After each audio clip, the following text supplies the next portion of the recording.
إن الحمد لله نحمده ونستعينه ونستغفره ونعوذ بالله من شرور أنفسنا ومن سيئات أعمالنا من يهده الله فلا مضل له ومن يضلل فلا هادي له وأشهد أن لا إله إلا الله وحده لا شريك له وأشهد أن محمدا عبده ورسوله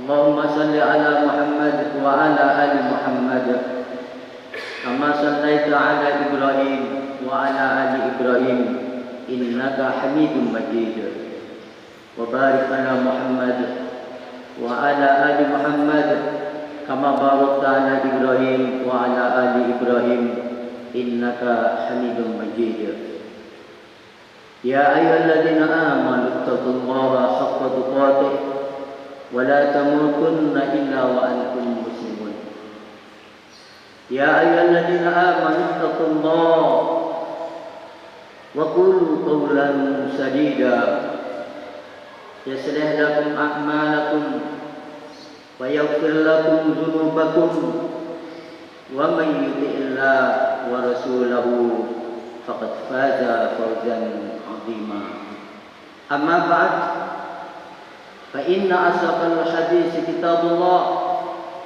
وخير الهدي هدي محمد صلى الله عليه وسلم وشر الأمور محدثاتها وكل محدثة بدعة وكل بدعة ضلالة وكل ضلالة في النار. Kaum muslimin rahimani wa rahimakumullah. Bersyukur kepada Allah Subhanahu wa taala atas segala limpahan rahmat dan taufiknya serta kesempatannya sehingga di hari yang mulia ini kembali kita menunaikan ibadah yang agung yaitu salat Jumat berjamaah. Salawat dan salam mudah-mudahan tercurahkan kepada Rasulullah sallallahu alaihi wa ala alihi wasallam dan segenap para sahabat-sahabatnya dan para pengikut-pengikutnya yang setia. Saudaraku kaum muslimin, ada 4 hal di mana Rasulullah sallallahu alaihi wa ala alihi wasallam mengingatkan kepada kita tentang sifat-sifat jahiliyah. Dan para ulama mengingatkan kepada kita agar kita senantiasa dengan mengetahui di antara sifat-sifat jahiliyah supaya kita bisa menjaganya, tidak termasuk di dalam. Bahkan atau mungkin kita menjadi pelaku-pelakunya. Al-jahiliyah tentu sudah sirna zamannya.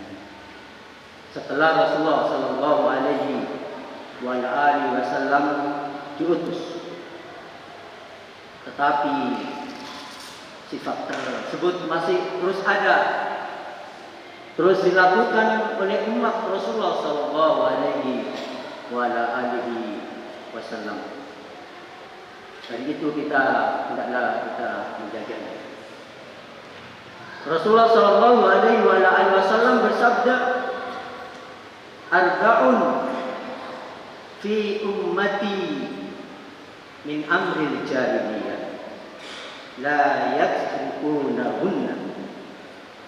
4 perkara ada pada umatku, yaitu umat Rasulullah sallallahu alaihi wasallam. Dari perkara-perkara jahiliyah yang mereka tidak bisa meninggalkannya. Yang pertama, al-fakhru bil afsar. Bangga dengan kedudukan. Bangga dengan jabatan. Masyarakat muslimin. Betapa banyak orang yang tergila terhadap kedudukan jabatan. Diingatkan bahwa ini diantara salah satu karakter ciri jahiliyah terdahulu. Allah Subhanahu wa taala mengingatkan tentang kedudukan atau jabatan, baik dia sebagai raja, presiden, gubernur atau yang lain-lain. Bahwasanya semuanya itu adalah pemberian dan milik Allah Subhanahu wa taala. Di dalam sebuah ayat disebutkan tu'til mulka man tasha' wa tu'izzu man tasha'. Allah Subhanahu wa taala memberikan kerajaan kepada siapa yang Dia kehendaki. Dan Allah mencabut akan memberikan kepada seorang kerajaan apa yang telah Allah kehendaki. Jadi seorang muslim ketika ia mendapatkan kedudukan, ketika ia mendapatkan jabatan, tidak perlu berbangga-bangga. Tidak perlu berbangga-bangga. Dulu ketika Umar bin Abdul Aziz angkat menjadi khalifah, apa yang terucap oleh beliau yaitu kalimat inna lillahi wa inna ilaihi raji'un. Ini menunjukkan betapa beratnya seseorang diberikan kedudukan, diberikan jabatan oleh Allah Subhanahu. Sebab suatu saat dia tidak tahu kapan Allah terus memuliakan dengan jabatan itu, ataupun Allah menghinakan. Allah cabut ya jabatan tersebut. Tidak tahu. Maka yang muncul dari setiap perbuatan orang muslim ketika ia mendapatkan jabatan atau kedudukan, innal hamda wa ni'mata laka wal mulk. Sesungguhnya pujian, kenikmatan, kerajaan hanya milik-Mu ya Allah.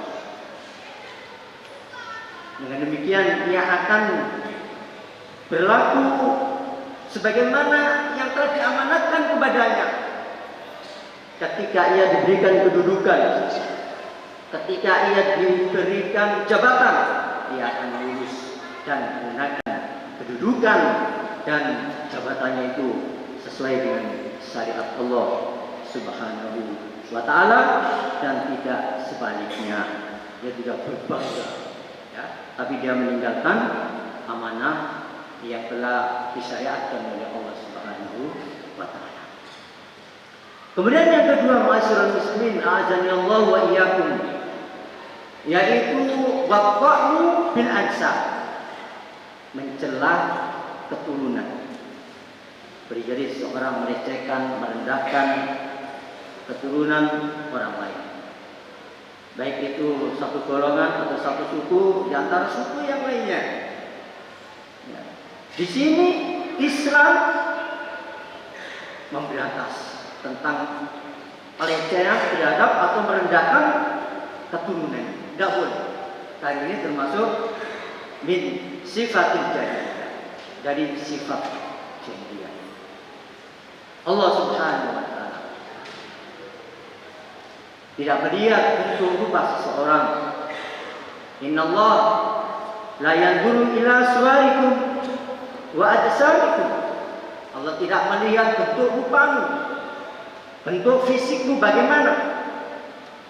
Walakin Allah, akan tapi Allah Subhanahu wa taala melihat apa yang di dalam hatimu dan amal-amal kamu, yaitu takwanya kepada Allah Subhanahu wa taala dan kiprah kita, perbuatannya, yaitu senantiasa bertakwa kepada Allah Subhanahu wa taala.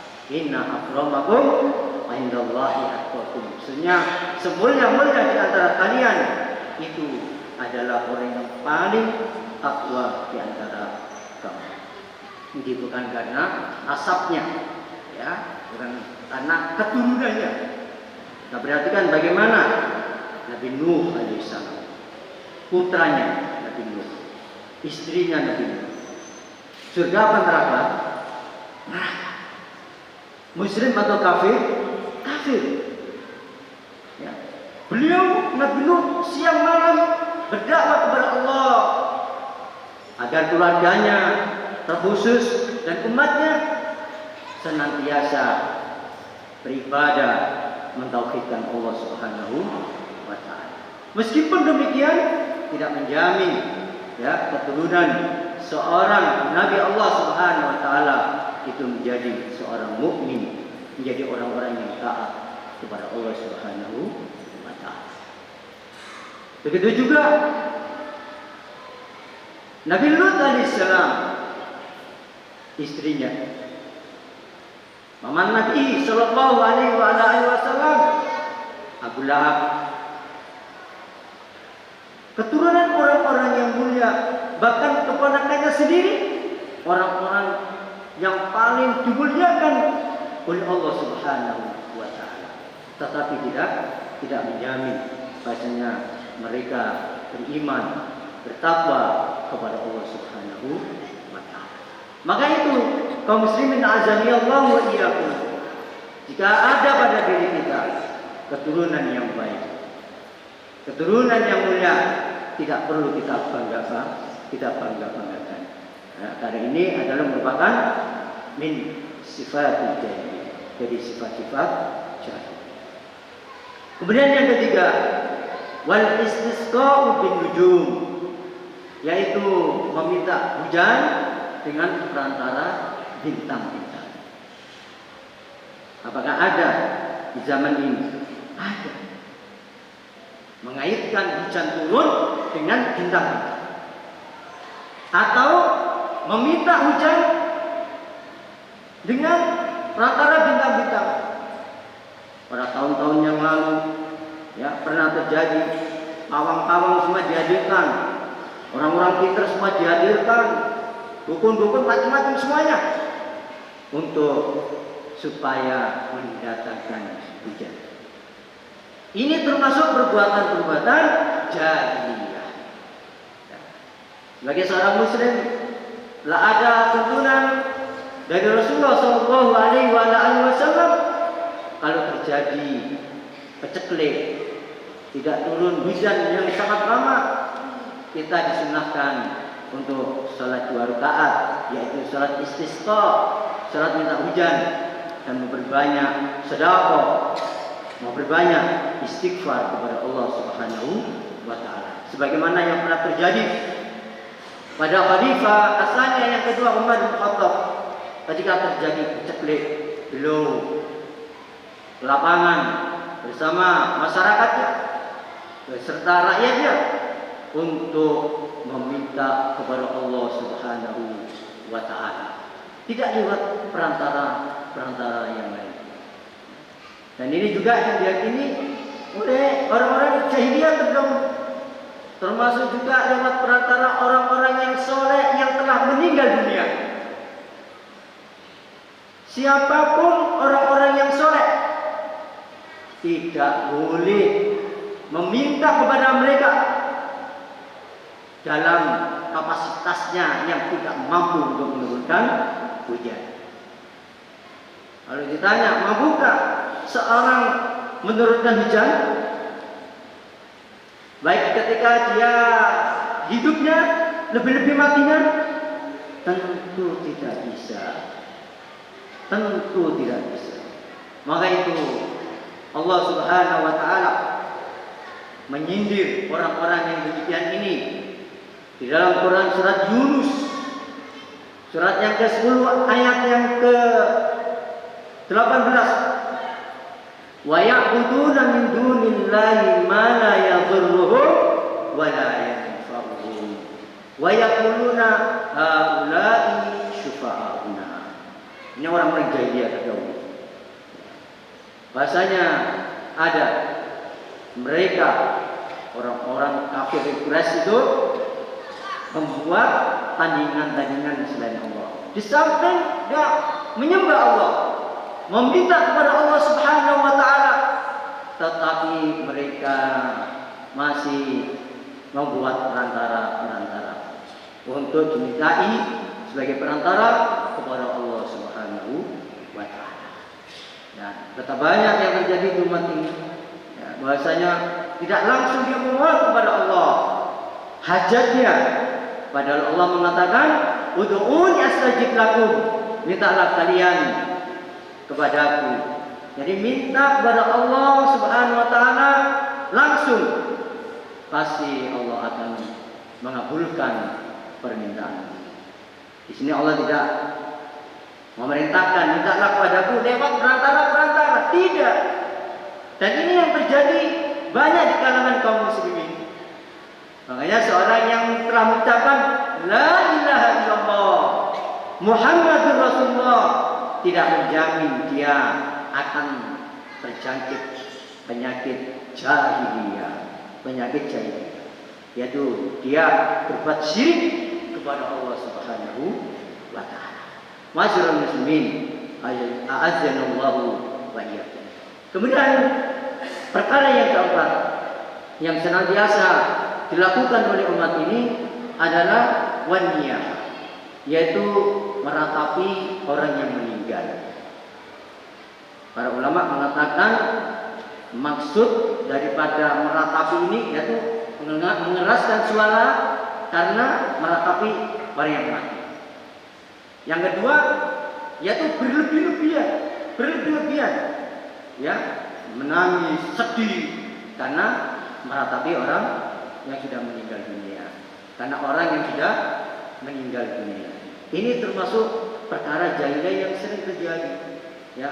Meskipun kata para ulama dia tidak menyobek-nyobek bajunya, tidak memukul-mukul pipinya, atau dia, maaf, bahasa Jawanya itu kosel-kosel. Nah, kenapa yang demikian ini termasuk perkara jahiliyah?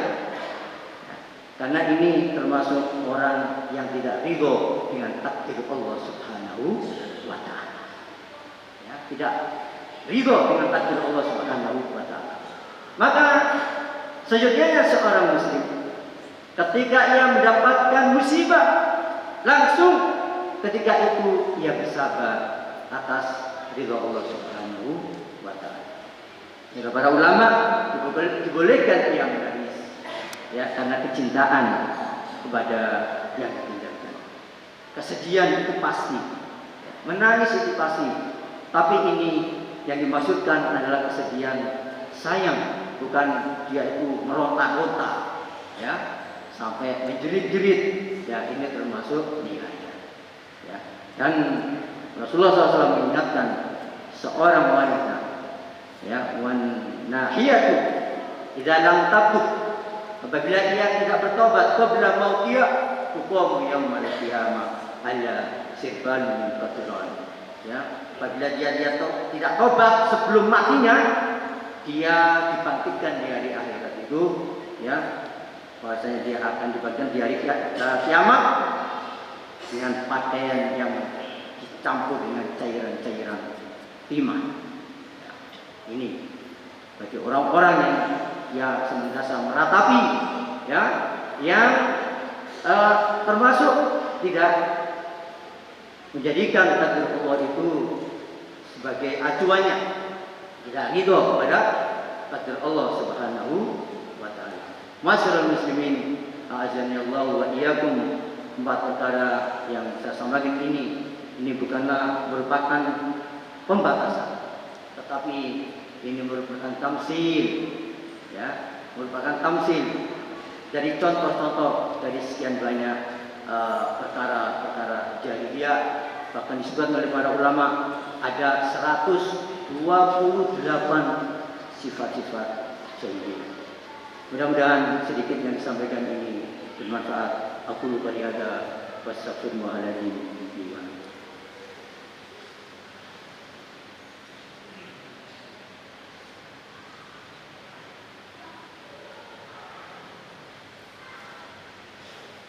Alhamdulillahirabbil alamin wal aqibatu lil muttaqin wala udwana illa 'alal zalimin.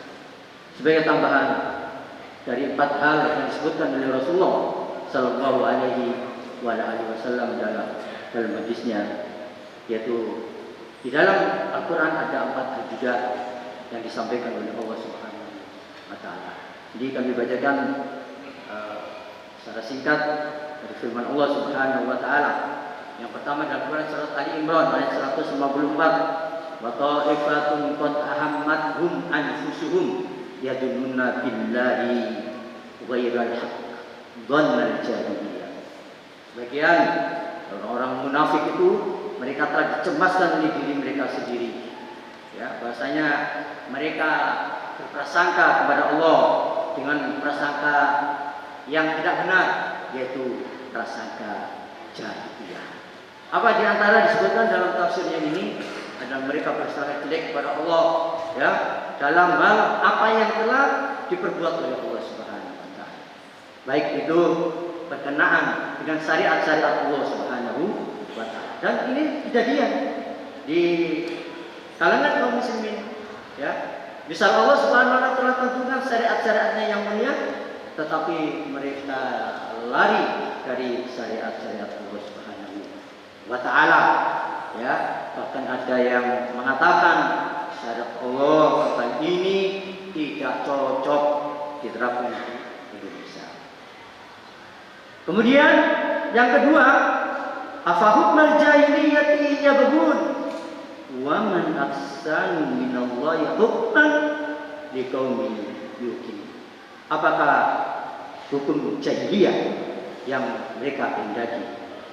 Ya, siapa yang lebih baik hukumnya daripada hukum Allah bagi orang-orang yang yakin? Ya, tentu bagi orang-orang yang yakin hukum Allah itu lebih baik. Di sini disebutkan dalam tafsirnya, Allah mengkritik orang-orang yang meninggalkan hukum Allah lalu dia membuat hukum-hukum itu tersendiri. Padahal hukum-hukum yang dipakai itu banyak yang dilanggar. Kemudian berikutnya yang ketiga, wa qarna fi buyutikunna wala tabarrajna tabarrujal jahiliyatil ula wa aqimnas shalah. Dan hendaklah kamu wanita-wanita tetap di rumah kalian dan jangan tabarruj seperti tabarruj jahiliyatil ula. Apa yang dimaksud tabarruj di sini? Imam Qurtubi mengatakan yaitu seorang wanita keluar dari rumahnya berdandan dengan secantik-cantiknya dan dia menggoda, ya, pada atau memfitnah pada kebanyakan laki-laki. Jadi dia tampakkan perhiasan-perhiasan, ya, supaya orang melihat kecantikannya, supaya orang itu terfitnah dari kecantikannya. Ini termasuk perkara jahiliyah. Dan pada zaman jahiliyah dulu, ya, suami-suami mereka itu tidak ada kecemburuan kepada istrinya yang seperti ini. Nah, kalau kita terjadi pada kita ini seperti itu, berarti kita ini termasuk melakukan atau melestarikan perkara-perkara al-jahiliyah. Kemudian yang keempat, yang terakhir, jadi ja'alal ladzina fi qulubihimul hamiyata hamiyatal jahiliyah. Ya, orang-orang kafir menanamkan pada diri mereka kesombongan, yaitu kesombongan jahiliyah. Apa kesombongan jahiliyah? Mereka fanatisme luar biasa sehingga tidak mau menerima kebenaran. Ya, kalau didatangkan kepada mereka dalil, didatangkan kepada mereka hak dari Allah Subhanahu wa Ta'ala, mereka tidak mau menerima. Ya, mereka tidak mau sami'na wa ata'na. Bahkan mereka berani menyatakan golongan yang lebih baik. Ya, kalau golongan yang lain masuk surga itu karena ditolong oleh golongannya. Nah, untuk golongan ya, ini adalah perkara-perkara jahiliyah. Ya, dan sekarang ini lagi tren-trennya ma'asyiral muslimin azani Allah wa iyyakum. Maka itu janganlah sampai kita termasuk orang-orang yang mempunyai sifat-sifat jahil. Kalau orang itu lebih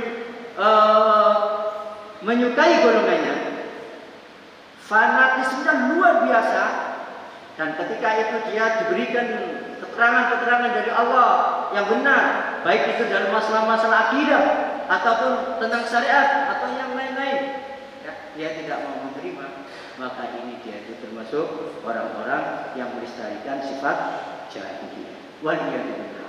Masyarul muslimin, azani Allah wa iyyakum. Mudah-mudahan sedikit yang disampaikan ini khususnya bagi saya pribadi bermanfaat, dan bagi para jemaah semuanya bermanfaat.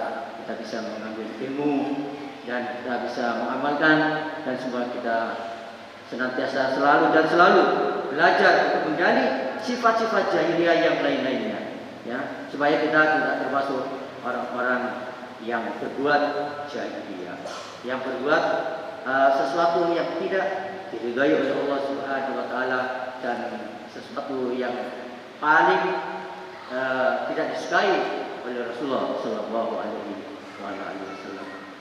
Alhamdulillahirabbil alamin. Allahumma shalli ala Muhammad wa ala ali Muhammad. Allahumma ighfir lil muslimina wal muslimat wal mu'minina wal mu'minat al ahya'i minhum wal amwat. Rabbana anfa'na bima 'allamtana wa 'allimna ma yanfa'una wa zidna ilma. Rabbana la tu'akhidna in nasina aw akhtana. Rabbana wa la tahmil 'alaina isran kama hamaltahu 'ala alladziina min qablina. Rabbana wa la tuhammilna ma la taqata lana bih wa'fu 'anna waghfir lana warhamna anta maulana fansurna 'alal qaumil kafirin. Rabbana atina fid dunya hasanah wa fil akhirati hasanah wa qina adzabannar. Walhamdulillahirabbil alamin.